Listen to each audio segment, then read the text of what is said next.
Hi everyone, this is Anjali और स्वागत है आपका मेरे चैनल लर्न विद अंजलि में। इस पर्टिकुलर वीडियो में हम डिस्कस करने वाले हैं again which is one of the most important topic that is biodiversity. यहाँ से बायोडाइवर्सिटी से सीधा क्वेश्चन आ सकता है, थ्रेट्स टू बायोडाइवर्सिटी से क्वेश्चन आ सकता है, या फिर एक तरीके से इसको क्रोनोलॉजिकल ऑर्डर में बायोडाइवर्सिटी से रिलेटेड क्वेश्चन पूछा जा सकता है। तो नंबर ऑफ क्वेश्चन बायोडाइवर्सिटी से पूछे जा सकते हैं। Okay, so what do you mean by the term biodiversity? So देखिए, बायोडाइवर्सिटी जो टर्म है वो दो पार्ट में एक तरीके से डिवाइडेड है। First one is bio and second one is diversity. So bio जो वर्ड है that is something related to life forms. Okay, diversity is something that is meant variety and variability. So life forms की जितनी भी variety variability, जितने भी प्रकार इस अर्थ पे एग्जिस्ट करते हैं, या फिर यू कैन से कि जीवों के जितने भी प्रकार इस अर्थ पर एग्जिस्ट करते हैं, उसको हमने कैटेगराइज किया कलेक्टिवली, उसको हम बोलते हैं बायोडाइवर्सिटी। यानी कि डाइवर्सिटी या भिन्नता किस में? बायोटा में, यानी लाइफ में। तो लाइफ में जो डाइवर्सिटी आपको देखने को मिलती है that is biodiversity. So okay, एक बार देख लेते हैं डेफिनेशन भी। तो biodiversity is the variety of life encompassing all the living organisms, forms, microscopic bacteria to towering trees. It is a measure of the richness and complexity of the ecosystem, reflecting the intricate web of relationship among different species. तो ये बोल क्या रहा है? ये बोल रहा है कि बायोडाइवर्सिटी जितनी भी वेराइटी होती है हमारी अर्थ पे सभी लिविंग ऑर्गेनिज्म की, उसको कलेक्टिवली मिलाकर हम बोलते हैं बायोडाइवर्सिटी। अब ये कहाँ से कहाँ तक हो सकती है? जितनी भी डाइवर्सिटी होती है इन terms of colour, in terms of gene, in terms of shape, in terms of size. तो माइक्रोस्कोपिक बैक्टीरिया से लेके टावरिंग ट्रीज, बड़े बड़े बरगद के पेड़ तक की जो लिविंग ऑर्गेनिज्म की वैरायटी है, उन सबको कलेक्टिवली हम क्या बोलते हैं? बायोडाइवर्सिटी। ओके, अब देखो, अगर हम बात करें एक बैक्टीरिया की जो कि माइक्रोस्कोपिक है, वो भी लिविंग ऑर्गेनिज्म है। अगर हम बात करें एक बड़े बरगद के पेड़ की, बैनियन ट्री की, वो भी एक तरीके से बायोटा है, वो उसमें भी लाइफ है, वो भी बायो है। सो ये जो वैरायटी है, ये जो प्रकार है, जो भिन्नता है, ये जो वेरिएबिलिटी है, इसी को आप बोल रहे हो बायोडाइवर्सिटी। जीव दोनों हैं लेकिन दोनों के प्रकार अलग अलग हैं।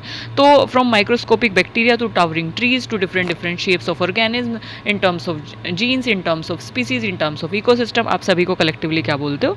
बायोडाइवर्सिटी। और जो बायोडाइवर्सिटी है, it is very rich and very complex. Rich और कॉम्प्लेक्स क्यों बोला है? क्योंकि अगर आप देखो एक पर्टिकुलर स्पीसीज को उठा के, if we talk about mango की स्पीसीज की अगर हम बात करें तो उसमें कितनी सारी सब स्पीसीज आ जाती हैं।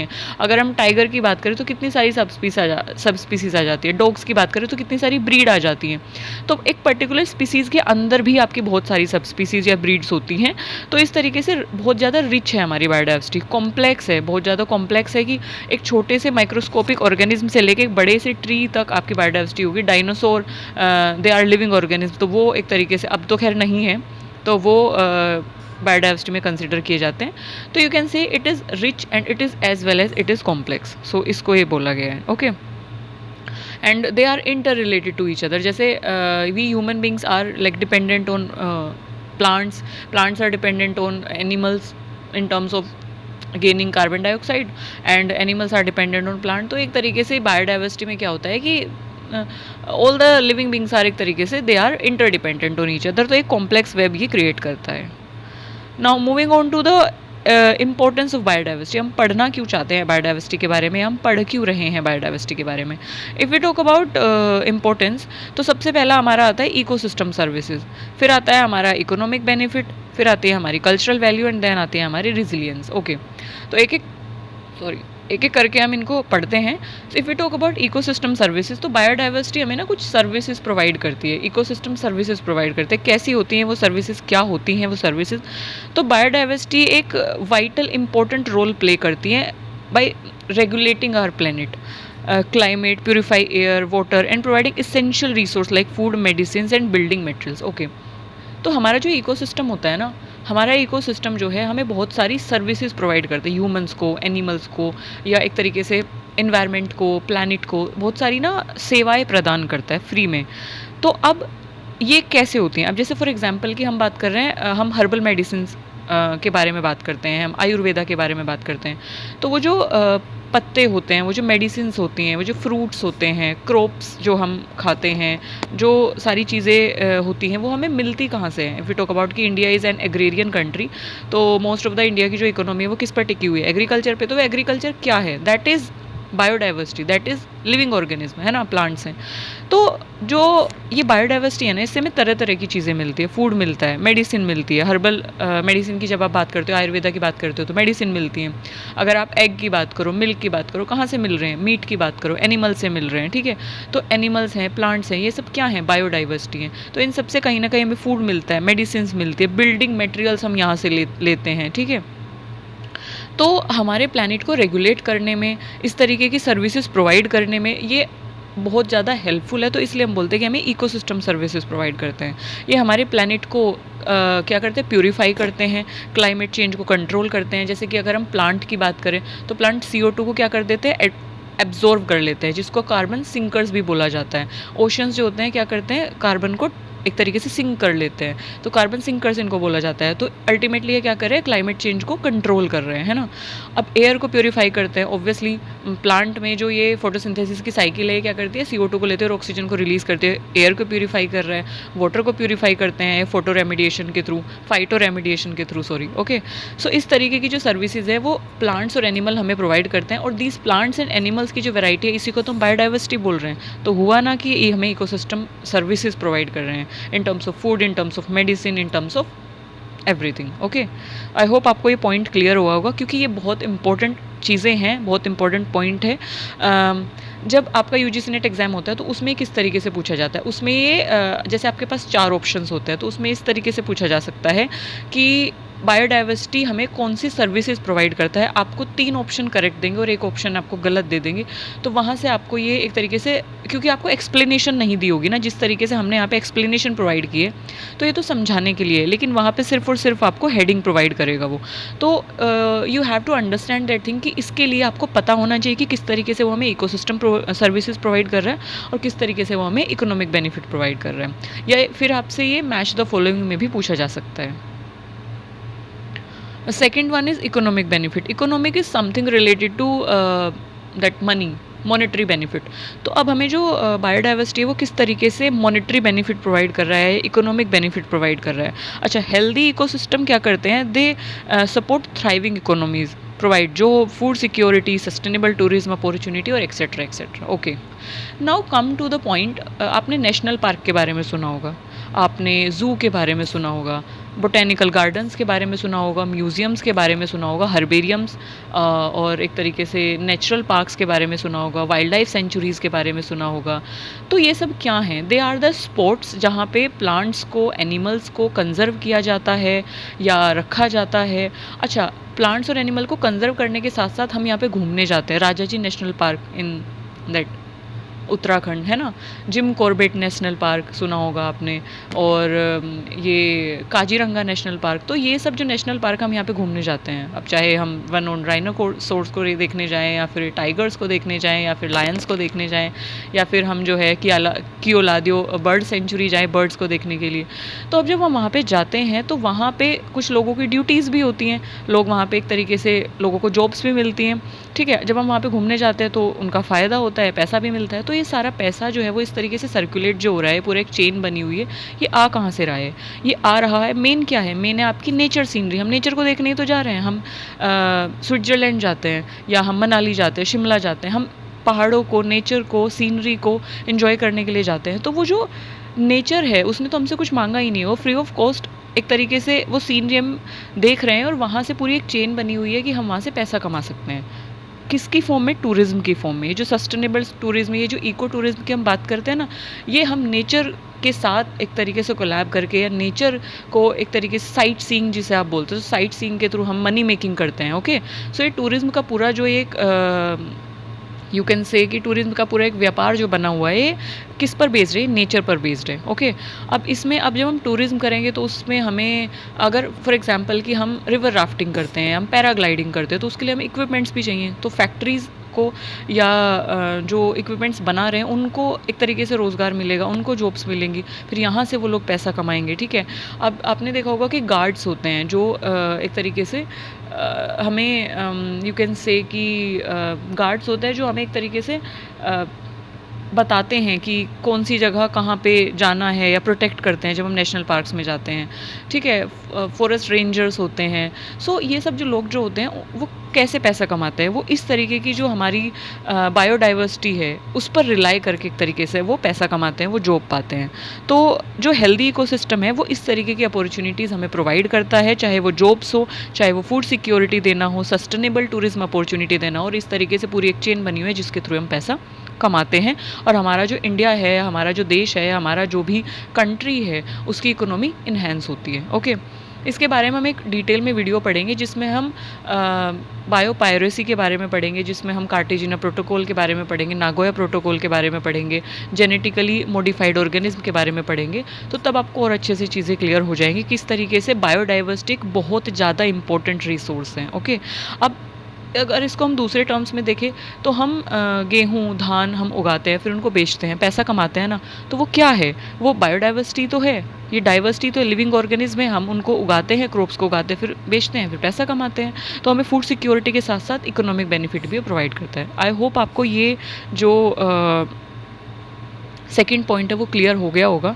अब नेक्स्ट हम चलते हैं थर्ड पर। Third is cultural value. अच्छा, कल्चरल वैल्यू किस तरीके से बायोडाइवर्सिटी हमें प्रोवाइड करती है? Biodiversity enriches our lives through aesthetic beauty, inspiring art, music, literature, spiritual connection to nature. Okay, you might have heard about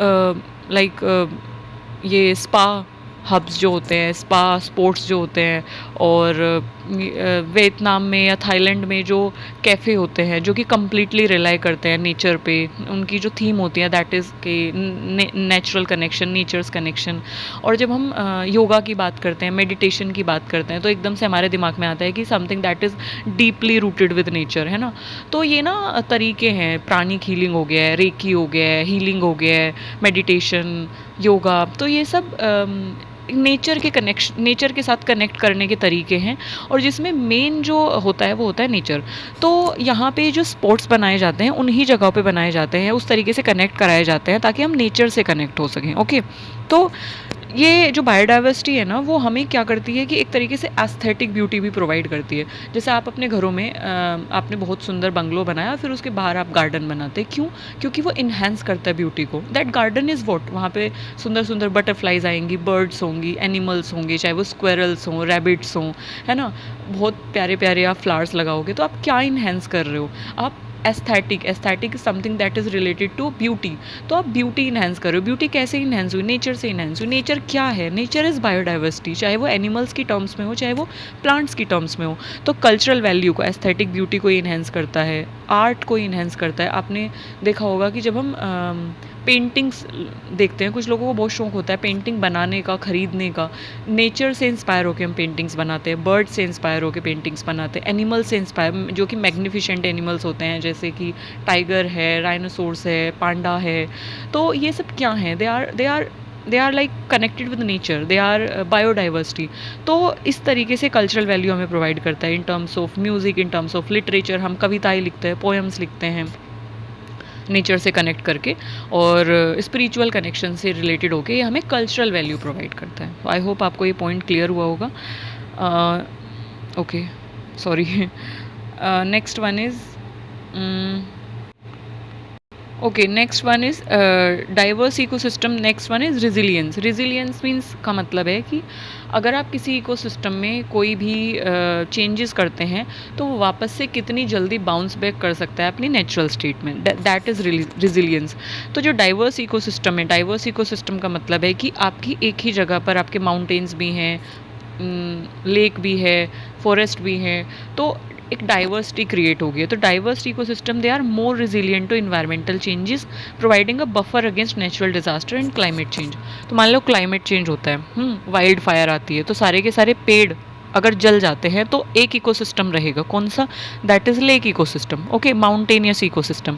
तो अगर डाइवर्सिटी है ना किसी भी इकोसिस्टम में, तो अगर नेचुरल डिजास्टर आता है या अगर कोई भी कैलामिटी आती है या क्लाइमेट चेंज होता है तो दे आर मोर रिजिलियंट। तो उनमें एक तरीके से जो कंपैरेटिवली जो डाइवर्स इकोसिस्टम नहीं है उनके कंपैरिजन में डाइवर्स इकोसिस्टम के पास ये कैपेसिटी होती है कि वो जल्दी से बाउंस बैक कर सकते हैं अपनी नेचुरल स्टेट में, और जल्दी से अपनी डाइवर्सिटी को क्या कर सकते हैं? रीस्टोर कर सकते हैं, जल्दी से वो अपनी एग्जिस्टिंग स्टेट में आ सकते हैं। तो they are more resilient to environmental changes.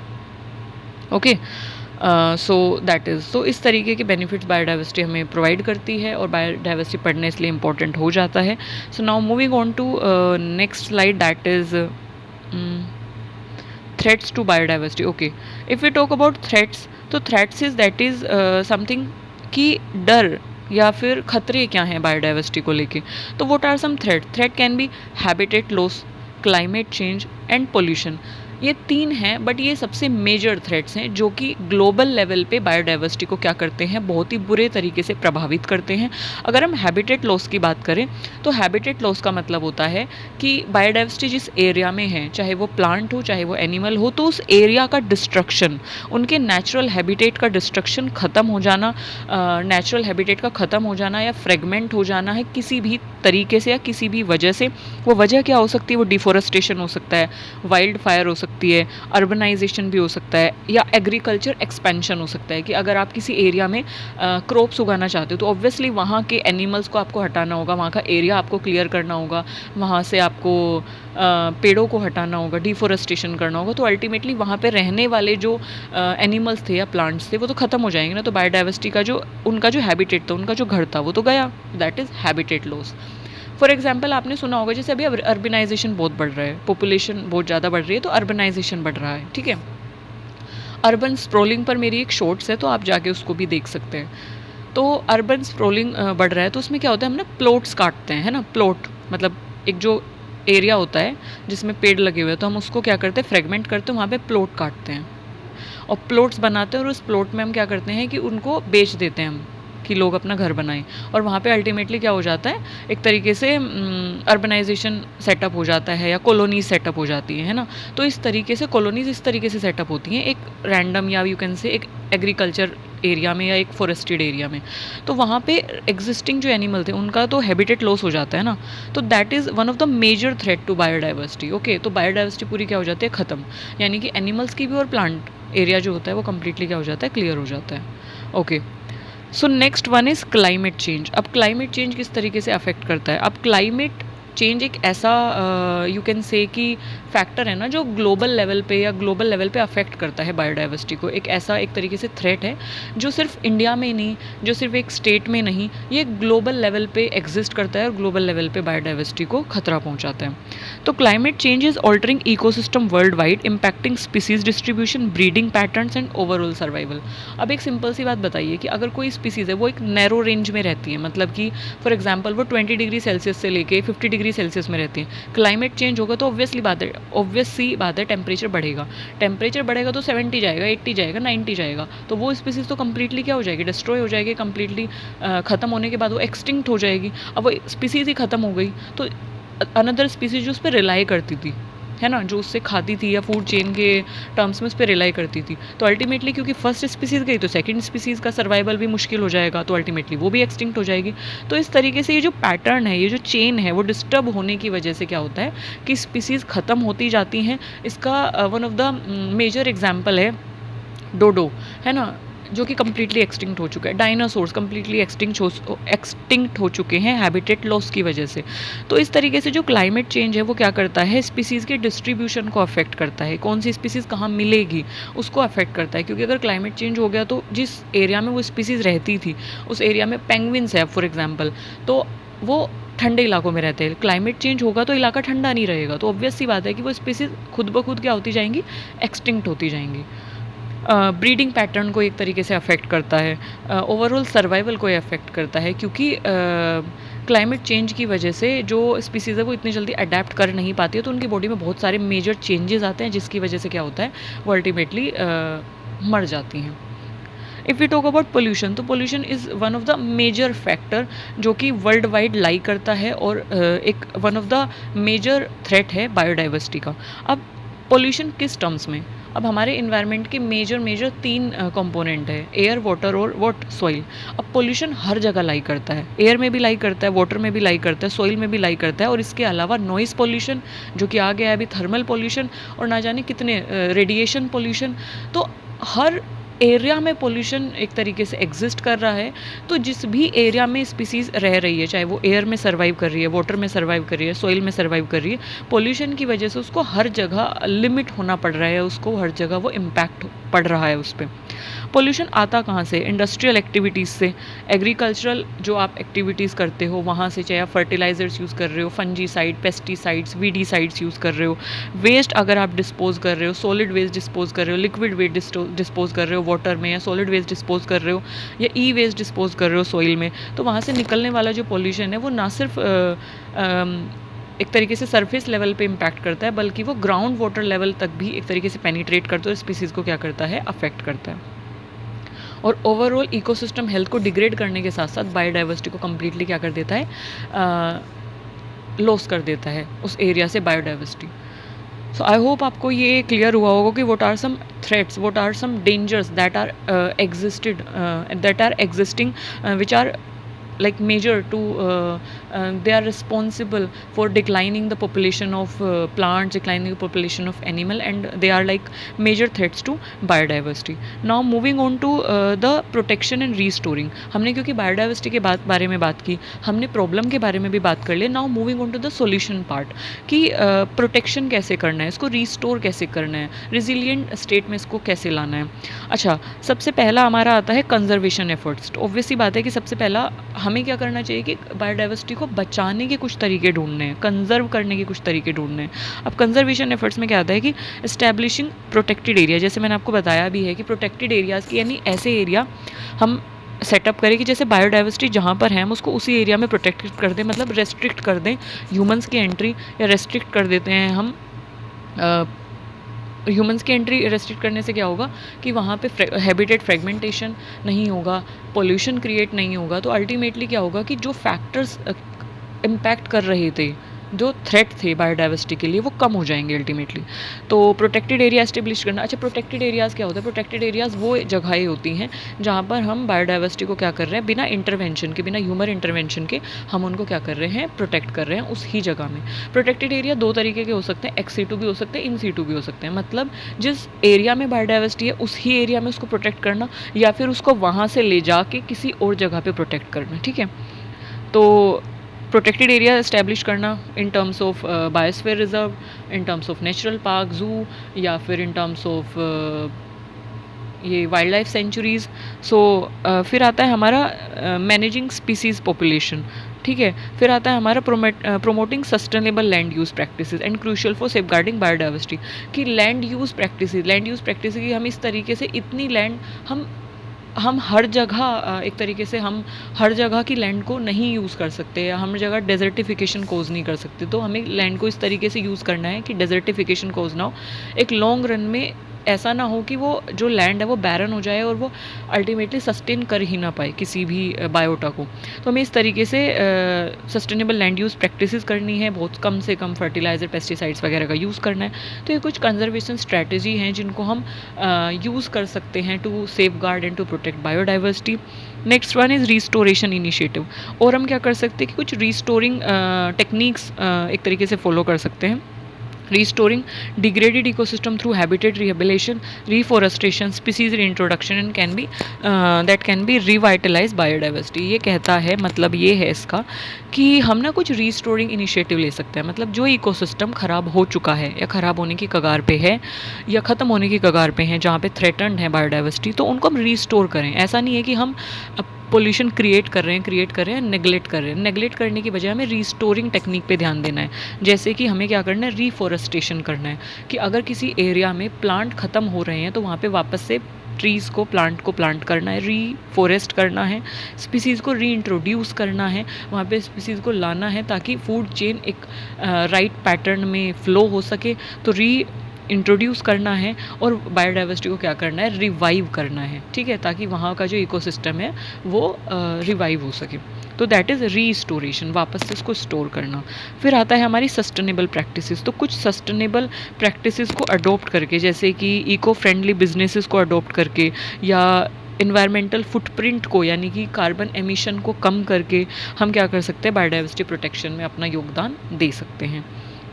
अच्छा, नेक्स्ट मोस्ट इम्पॉर्टेंट चीज़ जो आती है, जो कि हर लेवल के इंडिविजुअल पे अप्लाई होती है, that is education and awareness. तो अगर कोई लिटरेट है या कोई लिटरेट नहीं है, कोई इंडस्ट्री या फैक्ट्री रन कर रहा है, या कोई एमएनसी का सीईओ है या नहीं है, तो ये हर इंसान पे लागू होती है, और इसको एक तरीके से अप्लाई करके we can actually create awareness and we can actually save biodiversity. So that is education and awareness. तो रेजिंग अवेयरनेस अबाउट बायोडाइवर्सिटी, क्या होती है बायोडाइवर्सिटी, क्यों होती है, किस तरीके से हम कनेक्टेड है बायोडाइवर्सिटी के साथ, किस तरीके से हम इसे प्रोटेक्ट कर सकते हैं, क्या क्या थ्रेट्स है बायोडाइवर्सिटी के, क्या इसकी इंपॉर्टेंस है। तो हम इंडिविजुअल्स को एम्पावर कर सकते हैं इस चीज़ को लेके, और स्कूल्स में एक तरीके से सेपरेट यू कैन से टेक्स्ट बुक लगा सकते हैं, या सेंसिटाइज कर सकते हैं स्टूडेंट्स को, क्योंकि जो वैल्यूज़, जो नॉलेज हम इनकलकेट करते हैं एक तरीके से बचपन में, तो वो एक तरीके से बड़े होके हमें एक रिस्पॉन्सिबल सिटीजन बनाती हैं। सो इस तरीके से हम क्या कर सकते हैं, छोटा सा योगदान दे सकते हैं, अपना कॉन्ट्रीब्यूशन दे सकते हैं बायोडाइवर्सिटी को कंजर्व करने में। सो that is all about biodiversity. I hope आपको ये सारी चीज़ें क्लियर हुई होंगी, और आपको क्लियर हुआ होगा कि किस तरीके से यहाँ से क्वेश्चन पुट हो सकते हैं, क्योंकि question can be put in any form. तो आपको इन डेप्थ नॉलेज होना बहुत ज़रूरी है। ज़रूरी नहीं है कि आपको जो क्वेश्चन पुटअप किया जाए सीधा सीधा वही क्वेश्चन आपको बताया जाए, क्योंकि क्वेश्चन हर बार चेंज हो सकता है, बट टॉपिक चेंज नहीं होगा। बायोडाइवर्सिटी से क्वेश्चन आएगा फॉर श्योर, लेकिन क्या क्वेश्चन आएगा वो हमें एग्जैक्टली नहीं पता। वी कैन जस्ट गेस कि क्या क्वेश्चन आ सकता है। तो इसलिए आपको इन डेप्थ नॉलेज होना, और एक तरीके से इसका यू कैन से कि एक्सट्रैक्ट पता होना बहुत ज़रूरी है, समझ में चीज़ें आना बहुत ज़रूरी हैं। तो आई होप आपको वीडियो समझ में आई होगी, and again thanks for listening me so patiently. Take care, पढ़ते रहिए, ध्यान रखिए, बाय बाय।